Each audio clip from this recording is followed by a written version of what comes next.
নমস্কার বন্ধুরা, আমি সুমি। আপনারা দেখছেন সুমির রান্নাঘর। দারুণ মজাদার ঘরোয়া এই রেসিপিটি চলুন দেখে নেওয়া যাক। তার আগে আমার ভিডিওটি যদি ভালো লেগে থাকে চ্যানেলটিকে সাবস্ক্রাইব করতে ভুলবেন না। চ্যানেলটিকে সাবস্ক্রাইব করে পাশে থাকবেন। চলুন তাহলে এই দারুণ মজার চিকেন রেসিপিটি দেখে নেওয়া যাক। রান্নাটির জন্য প্রথমে একটি কড়াই বসিয়ে নিয়েছি। কড়াইটি গরম হয়ে গেছে, তেল দিয়ে দেব কিছুটা। তেলটি গরম হয়ে গেছে, আলুটিকে ভেজে নেব।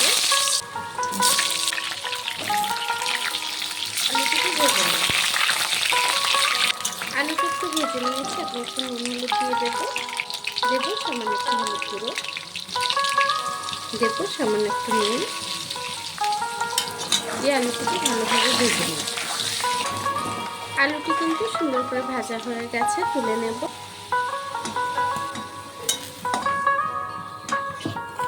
এই তেলের মধ্যে দিয়ে দেবো গোটা লবঙ্গ, এলাচ, দারচিনি, দিয়ে দেবো পেঁয়াজকুচি। পেঁয়াজটাকে একটু ভেজে নেব। পেঁয়াজটা একটু ভাজা হয়ে এসছে, এখন আমি মশলাটি দিয়ে দেব আদা, রসুন, জিরে আর শুকনো লঙ্কা একসঙ্গে বাটা। মশলাটাকে দিয়ে কিছুক্ষণ রান্না করে নেব। দেব সামান্য একটু জল। গুঁড়ো মশলাটাকে এখন দিয়ে দেব কিছুটা হলুদ গুঁড়ো, দেব স্বাদ মতো নুন। মশলাটাকে কিছুক্ষণ ভালো করে কষিয়ে নেব। মশলাটা কিন্তু কিছুক্ষণ কষিয়ে নিয়েছি, মশলা দিয়ে তেল ছেড়ে দিয়েছে। এখন দিয়ে দেবো একটি টমেটো কুচি।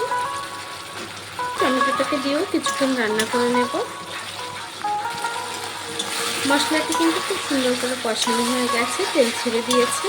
এখন আমি মাংসটাকে দিয়ে দেব।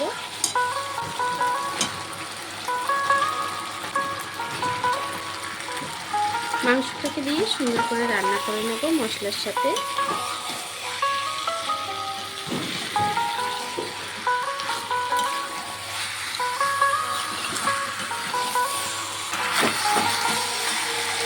মাংসটাকে একটু ভালোভাবে নেড়ে ছেড়ে দিয়েছি। এখন একটু ঢাকা দিয়ে রান্না করে নেব।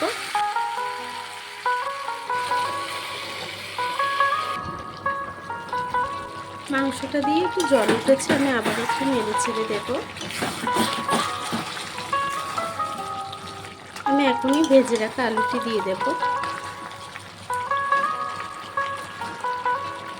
আলুটিকে দিয়ে আবার একটু নেড়ে ছেড়ে দেব। আমি শুকনো লঙ্কা বেটে দিয়েছিলাম মশলার সাথে। আপনারা যদি ঝাল বেশি খান আলাদা করে একটু শুকনো লঙ্কার গুঁড়ো অ্যাড করতে পারেন। আবার একটু ঢাকা দিয়ে দেব।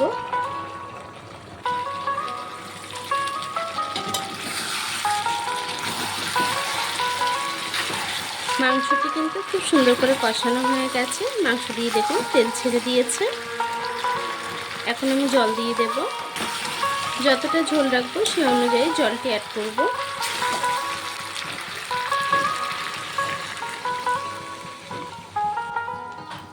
অল্প করে জলটি দিলাম।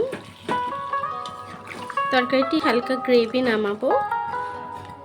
আরও একটু জল দিয়ে দেব। জলটাকে দিয়ে আবার একটু নেড়ে চেড়ে আমি তরকারিটিকে রান্না হতে দেব।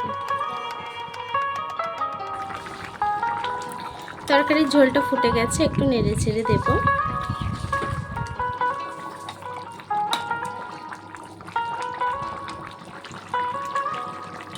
দেখুন বন্ধুরা, আমার তরকারিটি কিন্তু প্রায় হয়ে এসছে। ঝোলটা অনেকটাই টেনে এসছে। আলুটিও কিন্তু সুন্দর গলে গেছে। এখন আমি গ্যাসটিকে বন্ধ করে দেব।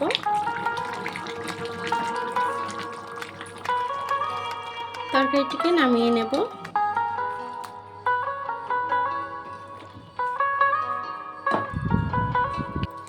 দেখুন বন্ধুরা, আমার মাংসটি কিন্তু রান্না হয়ে গেছে।